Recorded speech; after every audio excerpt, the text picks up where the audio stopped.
Hello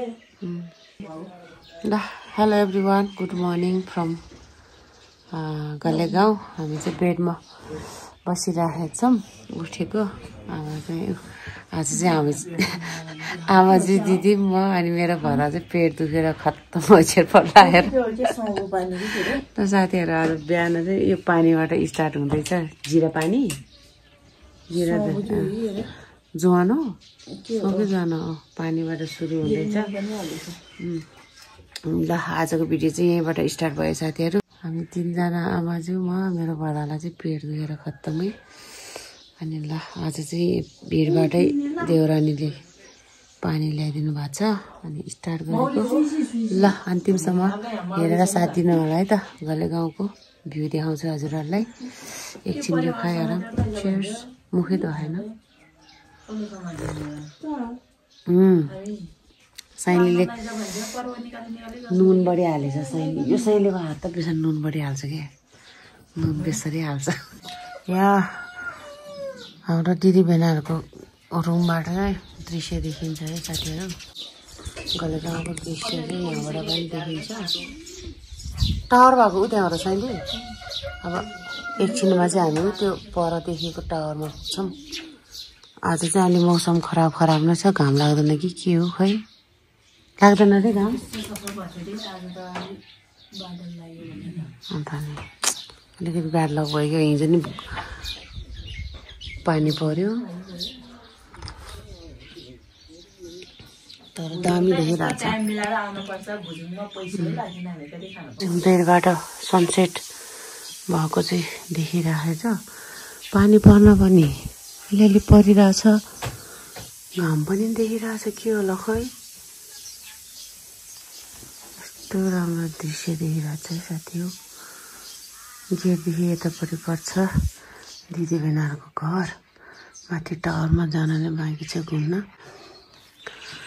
अब एकछिन घुमौँ भनेको अहिले पानी मिसिसिस भयो थियो। के होला यस्तो पानी पर्यो गाइस। गलेगाउँको पानी पर्यो। ब्याड लक पो भएछ। छ्या डुल्ने बेलामा पानी पर्दियो। घाम पनि देखिरहेछ उतापट्टि। फेरि सानो सनसेट नि छ देखिरह। कस्तो खत्तम रहेछ भने हेर्नु न। पानी परेर दिमाग खराब। गाइस हामी चाहिँ एकछिन डुल्न जान्छौँ। पछिरा लियो। एकछिन डुल्न जान्छौँ। पानी परेर दिमाग खराब भयो। अब अलिअलि उब्रिएर जान्छौँ।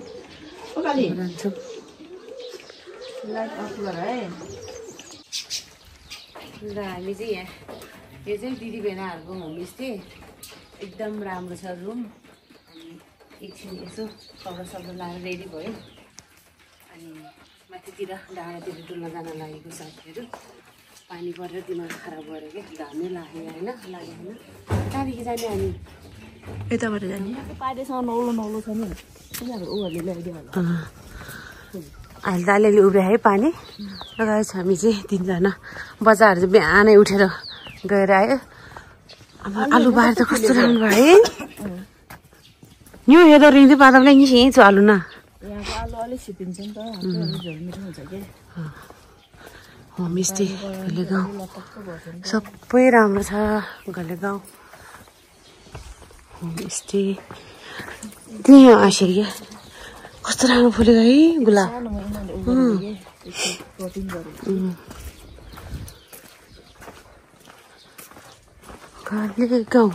गलेगाउँको गीत कुन रे।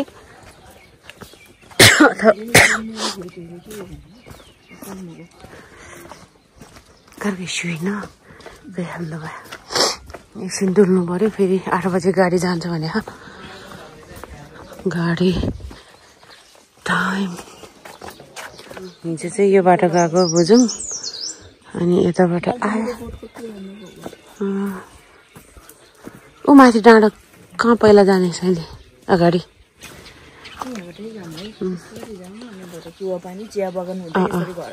ऊ त्यो माथि डाँडा त के त्यो जानु पर्दैन।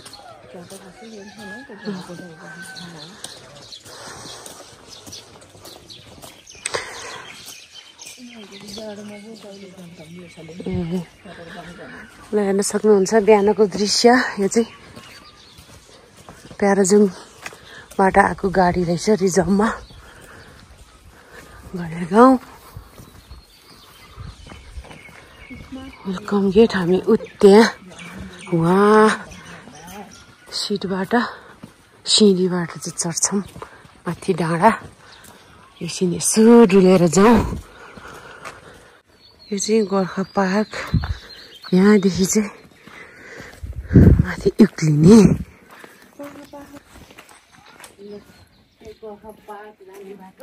Oh my goodness. जस अलिअलि त खुले हो खुदी खोला हेर्न साले उठ्यो ल हेर्न सक्नुहुन्छ खुदी खोला है यो साइडमा चाहिँ हाम्रो घर पर्छ साथीहरू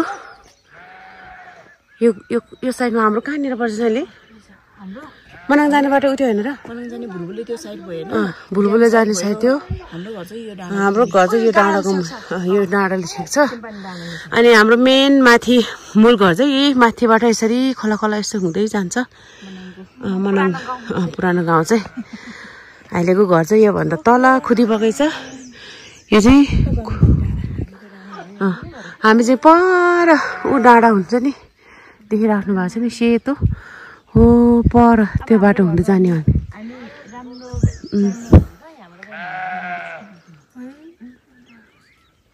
अन्त यसो घुमेर जानु भन्नु भयो यहाँबाट जङ्गल नि ठुलो छ यो बनाउँदै रहेछ कि यो कुकुर हाम्रो पछि पछि किन ला होला तलपट्टि त अलिअलि घाम त लाहा नि खुदी खोला भुलबुले साइडतिर त यता हेर्न सक्नुहुन्छ गाउँ एसियाको नमुना गाउँ भन्ने गाउँ अलि माथिको बाटो हेरौँ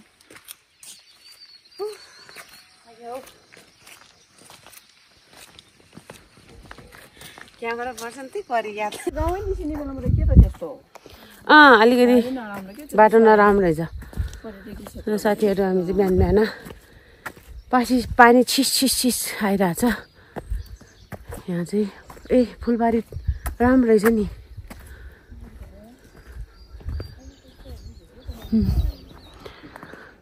कस्तो राम्रो फ्लावर रहेछ नि हौ यहाँ त जान दिन्छ र साइले यहाँ यस्तो राम्रो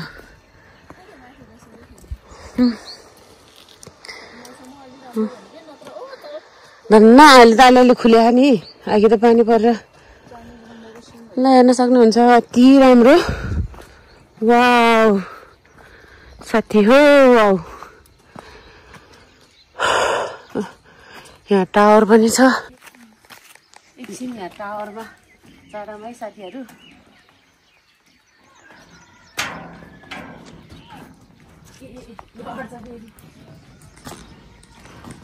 यहाँबाट कस्तो राम्रो देखिरहेको छ ओ माय गुडनेस वाउ दामी देखिन्छ यता हेर्न सक्नुहुन्छ भले गाउँ पुरै देखिन्छ अहिले चाहिँ यो होटल त खतरा रहेछ त सानी डाँडामै है स्कुल रहेछ के के हो होटल हो र मैले त्यहाँदेखि त आश्चर्य स्कुल यहाँ रहेछ उताको होटेल रहेछ कि है स्कुल यो हेर्न सक्नुहुन्छ अब के हो हाम्रो लमजुङको लज कसैले खोलेको चर्चित ठाउँ एसियाको नमुना गाउँ घले गाउँ चाहिँ अति सुन्दर छ साथीहरू कति मान्छे आउँछ नि त यहाँ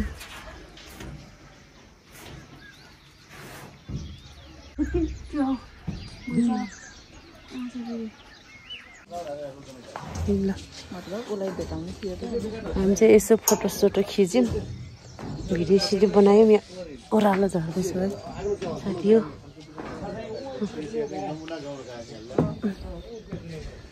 त्यो सिङ्गलम के जम्मै खिचेको त्यो हो नि त घले गाउँको उस्तो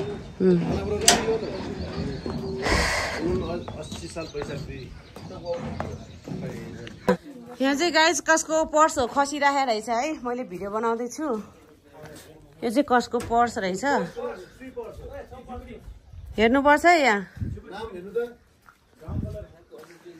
यहाँ पर्स खसाइ छ ब्लू बुक पनि छ यहाँ हो पोख्न यहाँ हेरौँ नाम पहिला हेर्नुपर्छ यतिकै दिनुहुन्न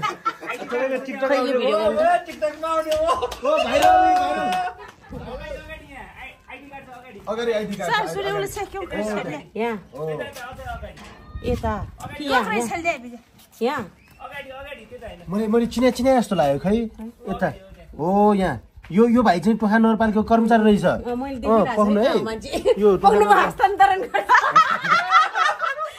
हामीले चाहिँ यहाँ पर्स भेटाएको यही छ अनि यहाँ चाहिँ टोखाबाट आउने बाबुहरूको रहेछ ल को आउनु त उही बाबु ठ्याक्कै यहाँ खसेछ कि हेरेर दिनु पर्यो नि त फेरि हजुरबाबु दिनुहुन्न के ल हामीले चाहिँ देखाए है ल उहाँलाई चाहिँ हस्तान्तरण गरे ल त्यही गर्नुपर्छ कि साँच्चै हजुरआमा त्यस्तो उस गर्नुहुन्न यो बाबुहरू चाहिँ टोखाको रहेछ मेरो छिमेकी रहेछ है हाम्रो छिमेकी रहेछ उहाँ चाहिँ लोकल भयो हामी चाहिँ के भन्छ पछि गएको छिमेकी लमजुङबाट गएको छिमेकी उहाँहरू चाहिँ लोकल है टोखाको लोकल टेवार ल क्रिम कोही भिडियो ल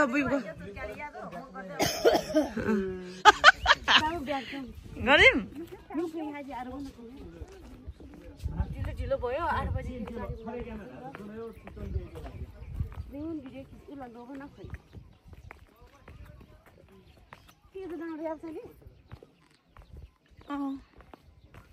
त्यहाँबाट उता कुवा निस्केर मन्दिर निस्केर चिया बगानबाट घर आउने फुबा आएन नि त हामी त अस्ति नै आयो त्यही ठाउँ पुरा भिडियो त जसमिन मम्मी नआउने मान्छे पो झन् दुईजना पेट दुखेर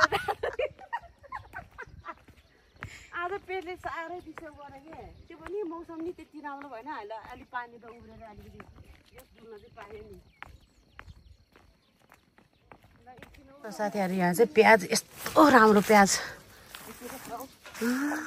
कति राम्रो प्याज भइछ हेर्नु न आलु प्याज बन्द तरकारीहरू पनि एकदमै राम्रो भएर रहेछ साथीहरू हामी चाहिँ यता वरिपरि डुल्यौँ तर उतापट्टि कुवामा चाहिँ जान पाएन यतापट्टि बाटो रहेनछ अनि जानलाई अब तर्खर भयो नि त टाइम छैन त्यही भएर चाहिँ यतैतिर यसो नक्कल झगल पारेर भिडियो गर्दैछु अनि सायद हामी चाहिँ अब यहाँदेखि चाहिँ जान्छौँ टाइम अलि छैन त्यही भएर चाहिँ म चाहिँ नक्कल पारेर सासु आमाको यहाँ क्रमो पनि ल्याएको थियो पछाडि अनि त्यही भएर यसो भिडियो गरेको ओढेर फोटो खिचेँ अनि त्यही हो साथीहरू घले गाउँको यो दृश्य चाहिँ अति नै राम्रो छ त्यही भएर हजुरहरूले पक्कै हेरिसक्नु भयो होला मेरो भिडियो हजुरहरू पनि हाम्रो लमजुङको नमुना गाउँ एसियाको नमुना गाउँ घले गाउँ आएर चाहिँ भिजिट गर्न सक्नुहुन्छ है त एकदमै फेमस ठाउँ हो घले गाउँ भनेको अघि भर्खर पनि हजुरहरूले एउटा पर्स भेटाएर दिएको त्यो बाबुहरू पनि हाम्रै काठमाडौँ मेरै छिमेकी बाबुहरू रहेछ टोखाबाट आउने अनि उहाँलाई पनि भेटेँ ल अहिले चाहिँ यति नै अब एकछिनमा भेटौँ है त अब चाहिँ यो घलेगाउँको दृश्य चाहिँ यति नै होला बाटोको भिडियो सम्भव भए चाहिँ हजुरहरूलाई देखाउँदै जानेछु ल हेर्दै जानु होला ल गाइस हामी चाहिँ जान लाग्यो फर्किन आएको घलेगाउँबाट अहिले चाहिँ अलिअलि मौसम उज्यालो हुँदै आएछ हामी चाहिँ यो डोको पनि लाने डोको देखाउ न काशी ल डोको लाने हो यसमा मन्जनहरू के अरे ब्रसहरू यो चाहिँ मेरो चटक्क परेको छ नि त यो चाहिँ हाम्रो सुशील घले बेनाहरूको होमस्टे है यहाँ नम्बर रहेछ होमस्टे नम्बर 27 रहेछ है यहाँ सुशील घले बेनाहरूको दिदी बेनाहरूको होमस्टे यस्तो राम्रो रुम छ वासरुमहरू पनि राम्रो छ ल मजा आयो पेट दुखेर पो ल लिख बाबु ल हामी चाहिँ जान्छौँ गाइस अब गाडी जानु पर्यो ल साथीहरू हामी चाहिँ अब घलेगाउँ छोडेर जान लागेको गाडी चढ्छौँ अब लमजुङ बेसी छ सिडिओ कार्यालयमा चाहिँ काम छ नारा निकाल्नलाई बच्चाहरूको ल अलिअलि सबै ठाउँ चाहिँ घुम्न पाएन पानी परेर अब जाने बेलामा अलिअलि उज्यालो हुन लागेछ के गर्नु टाइममा मिलेन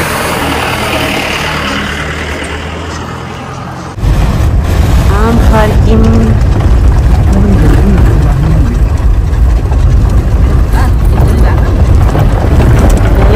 बाई बाई हो म सिमरा जङ्गलमा